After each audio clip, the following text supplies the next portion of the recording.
Okay, so before we get to our cycling workout today, we're going to go outside and install these PowerTap power pedals on the bike. Get this thing opened up here. So let's see what we got and let's go get it installed. All right, unboxing our setup here for the power pedals. We've got the two pedals, the left and the right. We've also got the cleats, which supposedly need to be substituted for existing cleats.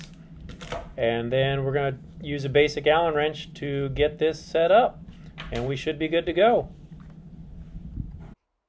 All right, we're going to start here by getting our nice lube on these pedals, and then we're going to go right into what is supposed to be the quick and easy install with the Allen wrench.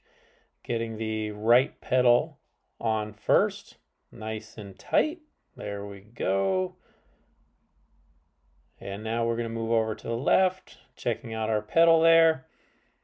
Pretty similar to previously existing pedals. They don't feel a whole lot heavier, although they do have that battery casing in them and do weigh a little bit more.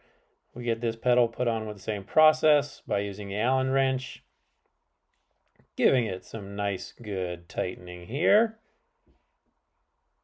And that should do it. And then we'll come back, we'll check it out real quick. We're good to go.